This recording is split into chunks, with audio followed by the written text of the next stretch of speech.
Hi, my name is Jeff H. Sipe, founder of PracticeInterviews.com, and yes, we do offer that service. Please visit our website to learn a little bit more. My wife's sister suggested that I do a video on thank you letters, and I thought to myself, this is pretty straightforward, but I hopped on YouTube, watched a few of my competitors' videos, and what I found was some of the advice was good, some was not as good, and there was one absolutely critical missing detail that I thought was something we should talk about today. You are not going to be blown away by this video. There's going to be a few simple tips and tricks to help you get there, and yes, a free template in the YouTube description. No, you do not need to provide your email address to get this template, and actually, that's the first thing we're going to do. We're going to dive into the template here in a few seconds so you can immediately see what it looks like, and I can give you that visual. If you like my content, please like. If you have any comments, please comment below. And if you like my overall content, please subscribe. So item 1, let's go ahead and jump into that screen share. Okay, template 1, short and sweet. Name, thank you for taking the time to speak with me today. I really enjoyed discussing X with you. This is where we'll fill in the dots. I'm excited about the opportunity and looking forward to next steps. Thanks, Jeff. And that's it. Now in the bottom in the signature, you can put your email, your LinkedIn, your phone number, even attach your resume. Remember, the goal is to make this as easy as possible for them. So why not attach your resume so they can quickly go to it as they're thinking about you and considering you for the role? Do you have to do that? Absolutely not. Okay. Template 2, name. Thank you for taking the time to speak with me today. I really enjoyed discussing X with you. In regards to your question about why, I think another fun/interesting approach would be X. I'm excited about the opportunity and looking forward to next steps. Thanks, Jeff. Okay, this additional sentence is just about addressing something that you thought, oh, I didn't mention this, or this would have been so cool or powerful. Bring it up. Now, there's lots of advice that says, yeah, bring up this thing that you missed or something you made a mistake on. Just highlight something additive that you think would be super fun, and especially if it would really connect with the interviewer. Last template, template 3, is just adding a resource. Name, thank you for taking the time to speak with me today. I really enjoyed discussing X with you. In regards to your question about why, if you haven't seen it before, check out this resource. You'll hyperlink. I'm excited about the opportunity and looking forward to next steps. Thanks, Jeff.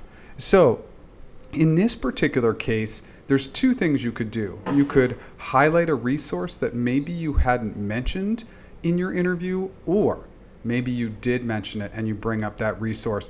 That resource, honestly, can be one of the most interesting pieces because it's something clickable. It's something fun for them. So definitely something to consider. And that's it. Those are your 3 very simplistic templates, and that's all you need. Item 2, less is more and not formal. It's not really about what you write, it's simply the gesture. And so short and sweet, as you saw in those examples that I shared. Also, formality. We don't live in a super formal world, so the dear, skip the dear. Sincerely, it's a little formal. Just put their name, put thanks, thank you. Something like that is going to be absolutely fine. Item 3, pre-planned. This is actually the item that I want to spend the most time on. 100% these templates are going to be ready to go before your interview. What does that mean? It means that you are going to have those shells created. You're going to have individual emails set up, and even if you don't have your interviewers' email addresses, they will be ready to go to actually send to them, send to the recruiter, send to the hiring manager. Why set it up in individual emails for your recruiter or your hiring manager? I literally just want them to have to click the forward button. We don't want to overthink it. Don't group them all into one email. I used to ask for that as a recruiter, and I actually found it was a little bit of a pain.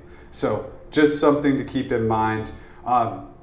With these items, One of the biggest things with the pre-plan is so much of the advice says within 24 hours.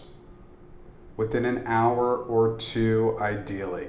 You want to get these thank yous out laser quick. If it takes you 24 hours to write a thank you note, how long is it going to take you to write or do a simple email on the job? Just something I want you to think about.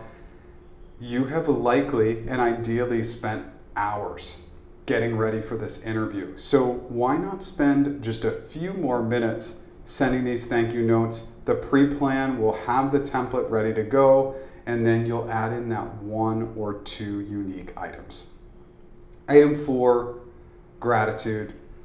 Look, people are not weird like me. They don't really like interviewing. And so to show them a little bit of grace, a little bit of kindness after the interview, that's why everything starts with a thank you, looking forward to it, appreciate it, thanks.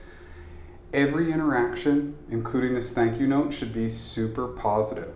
You're trying to get them to envision working with you, and that positivity piece, it's just critical. Give them the warm and fuzzies in every single interaction.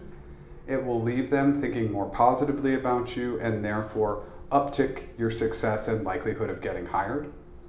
Item 5, as I showed in the screen share, you want to personalize it. We never want to send a cookie cutter to everybody. Could share it with each other. We just don't know. So even if it's just one item, and sometimes it is just one, just make sure that it's personalized 100% of the time. As you saw in those templates, it's not going to be more than 1 or 2 items, maybe 3 tops, but that's really kind of stretching it, short and sweet. Item 6, proofreading. This is the missing element, the missing item from these other videos.